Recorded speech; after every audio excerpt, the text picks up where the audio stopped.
là, moi, je remercie le comité scientifique de m'avoir invité à présenter nos travaux très récents sur l'impact de Faecalibacterium prosnitzi dans les infections respiratoires. Donc, je tenais à dire que c'est une collaboration extrêmement étroite. Là, je vais vous présenter des résultats donc, qui sont relativement récents sur des infections respiratoires avec le virus de la grippe, en collaboration étroite avec François Trottin et Corinne Grangette de l'Institut Pasteur de Lille, et également sur le Covid. Et là, c'est en collaboration étroite avec l'équipe de l'ANSES à Nancy et notamment Élodie Monchat. Voilà. Donc, là, je vais vous faire un petit rappel quand même sur ce qu'on appelle les probiotiques traditionnels et les probiotiques de nouvelle génération. Donc, en fait, ici, que vous avez voilà, sur le côté gauche de ma slide, vous avez donc ce qu'on appelle les probiotiques traditionnels, donc qui ont une longue histoire d'utilisation et dans lesquels on va retrouver bifidobactéries, les lactobacilles, certaines souches de coli et Saccharomyces. Donc ça, ces probiotiques traditionnels, on va les retrouver soit dans des aliments fonctionnels, soit dans des compléments alimentaires. Et de l'autre côté, vous avez ce qu'on appelle les probiotiques de nouvelle génération ou Life Biotherapeutics. Donc dans ce cas-là, il n'y a pas d'historique d'utilisation chez l'homme. Et Harry en a déjà parlé et d'autres en ont déjà parlé ce matin. Donc, il y a Akkermansia, Bacteroides, Faecalibacterium. On peut également intégrer également tout ce qui est bactéries recombinantes et génétiquement modifiées qui aujourd'hui commencent à connaître une vraie expansion en termes de potentiel utilisation humaine. Et ce qu'il faut retenir, c'est qu'en Europe au moins, ces bactéries commensales, on va les trouver vivantes que dans des médicaments ou éventuellement pasteurisées dans ce qu'on appelle des nouveaux produits qui sont les novel foods. Donc, je vais passer assez rapidement sur le rôle du microbiote intestinal dans la santé humaine. Donc, il intervient dans les fonctions de barrière, les fonctions métaboliques, fonctions immunes, protection contre les pathogènes, l'axe intestin-cerveau. Et aujourd'hui, donc, je vais vous parler du rôle du microbiote intestinal dans l'axe intestin-poumon. Et donc, ce qu'il faut savoir, c'est que effectivement, versus les dysbioses qu'on va pouvoir observer au niveau du microbiote intestinal, eh ben, on a carrément une nouvelle stratégie pour isoler des bactéries probiotiques de nouvelle génération sur la base de données cliniques humaines. Donc, je vous fais juste un rappel de ce qu'on appelle la dysbiose, qui correspond généralement, donc là, vous avez un état d'équilibre, là, vous avez un état de déséquilibre immunologique qui correspond à une dysbiose. Et donc, par rapport à ces dysbioses, elles ont été observées dans beaucoup de maladies humaines. Et les premières, eh ben, elles ont été observées avec Harry, Laurent et Philippe Sexic au niveau de malades de Crohn et de rectocolite hémorragique. Et beaucoup plus récemment, ben, notamment dans l'équipe de François Trottin à Lille, on a observé des dysbioses au niveau d'infection virus de la grippe. Et en Chine, en 2020, a été observé chez des patients Covid hospitalisés des dysbioses. Donc, en fait, les deux principales caractéristiques qu'on retrouve dans les dysbioses du microbiote intestinal, c'est essentiellement des baisses dans la diversité bactérienne et la disparition de keystone species comme Faecalibacterium, Akkermansia ou encore Christensenella. Et on a également une augmentation de la perméabilité intestinale et de l'apparition d'un phénomène d'inflammation bas grade. Donc là, ce que je vous ai montré, c'est comment, dans tous les labos du monde, on utilise des stratégies extrêmement classiques pour sélectionner des nouvelles bactéries probiotiques traditionnelles. Et ça, c'est la stratégie qu'on a un peu introduite, même clairement introduite, basée sur la dysbiose. Et donc, on détecte une dysbiose en comparant les microbiotes de patients et de singes. Et à ce moment-là, on peut identifier des candidats potentiels comme Akkermansia ou Faecalibacterium qu'on valide ensuite dans des modèles cellulaires et humains. Donc, là, je voulais juste pour l'anecdote vous montrer ce papier qui est considéré comme un papier pionnier, mais qui commence à avoir un certain âge. Donc, Faecalibacterium prosnitzi a atteint l'âge de l'adolescence, puisque ce papier, on l'a publié avec Harry, Bénédicte et toute l'équipe, on l'a publié en 2008. Donc voilà, on va fêter le 15e anniversaire. Donc aujourd'hui, c'est un des papiers les plus cités au niveau du microbiote intestinal, dans la mesure où on a été les premiers justement à se baser sur des comparaisons de patients en rémission et patients en rechute pour identifier Faecalibacterium prosnitzi, que je vous localise ici. Donc, Faecalibacterium prosnitzi et c'est parti de Clostridium leptum cluster 4 et c'est un Firmicutes. Donc là, je vais passer rapidement sur cette diapositive, juste pour vous rappeler que Faecalibacterium prosnitzi fait partie du corps microbiome, que c'est un gros producteur de butyrate, qu'il est extrêmement sensible à l'oxygène. Et donc, là maintenant, on va passer à tout ce qui est axe intestin-poumon au niveau microbiote.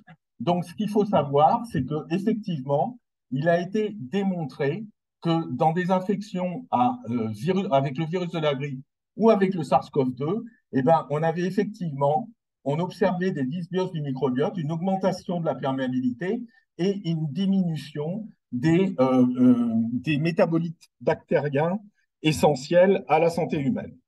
Donc, cela a été notamment démontré par l'équipe de François Trottin. Donc, ils ont pu démontrer chez des hamsters infectés au SARS-CoV-2, ils ont pu démontrer qu'il y avait une modification du microbiote et une diminution en fait des acides gras à chaîne courte. Au niveau infection avec le virus de la grippe, là également, ils ont montré qu'ils avaient une altération de la composition et de l'activité métabolique du microbiote intestinal, comme vous pouvez le voir ici. Donc, après infection avec le virus de la grippe, vous avez une diminution de l'acétate, du propionate et du butyrate. Ils ont également montré qu'on avait une susceptibilité accrue aux surinfections chez la souris infectée avec le virus de la grippe, surinfection avec des streptocoques, et c'était associé en fait à une diminution des acides gras à chaîne courte. Et ils ont pu également démontrer qu'en fait, en rajoutant de l'acétate, ils arrivaient à restaurer la santé chez ces souris. Donc, pour résumer, il y a bien un axe intestin-poumon et une influence du microbiote intestinal sur la réponse immunitaire au niveau pulmonaire. Et donc, ils ont bien effectivement démontré que l'infection par le virus de la grippe induisait une diminution des acides gras à chaîne courte. Donc, la question qu'on s'est posée ensemble, effectivement, c'était de voir et d'évaluer le rôle de bactéries productrices d'acides gras à chaîne courte. Et donc, on a pensé tout naturellement à tester Faecalibacterium prosnitzi. Donc, on l'a testé dans le modèle classiquement utilisé dans l'équipe de François Trottin. Donc, on a utilisé FPRO, on a fait des administrations intragastriques. Donc, c'est la souche académique type qu'on a utilisée, à savoir qu'on l'appelle toujours FPRO, mais c'est une F Duncanier, donc A265, et on l'a utilisé pasteurisé ou non, et on a également utilisé une deuxième souche de Faecalibacterium prosnitzi. Donc, ça, c'est toutes les expérimentations qu'on a faites avec François et Corinne à Lille. Et donc, ce que vous pouvez voir ici, c'est qu'en fait, en termes de mesure de l'impact d'EFPRO sur l'infection au virus de la grippe, ben, vous voyez que effectivement, la perte de poids est compensée par l'addition d'EFPRO, comme vous pouvez le voir. En fait, on a également une baisse significative du nombre de copies du virus de la grippe. Et au niveau des scores histopathologiques, on a également des meilleurs scores avec administration de Faecalibacterium prosnitzi. Et donc, ce qu'on peut voir également, c'est qu'on a également des effets bénéfiques de l'administration de Faecalibacterium prosnitzi sur les réponses antivirales et sur l'inflammation dans le poumon, comme vous pouvez le voir ici. Et, alors attendez, voilà. Et également, on a également des réponses extrêmement intéressantes en termes de réponse antivirale et inflammation, également au niveau du côlon, qui confirme l'axe intestin-poumon. Également, on a des effets significatifs également d'EFPO sur le recrutement cellulaire dans les poumons. Et ensuite, ce qui a été intéressant, c'est qu'on a voulu également mesurer l'activité, comparer l'activité d'une souche vivante et d'une souche pasteurisée. Et donc là, vous pouvez voir qu'en fait, la souche pasteurisée, au niveau de la perte de poids, a un effet très proche de la souche vivante, donc comme on peut le voir ici. Au niveau de la diminution de la charge virale, on voit également que la souche pasteurisée a un effet significatif, comme vous pouvez le voir ici. Et au niveau, par contre, au niveau de la longueur du côlon, la souche pasteurisée n'a pas l'effet observé avec la souche vivante. Voilà.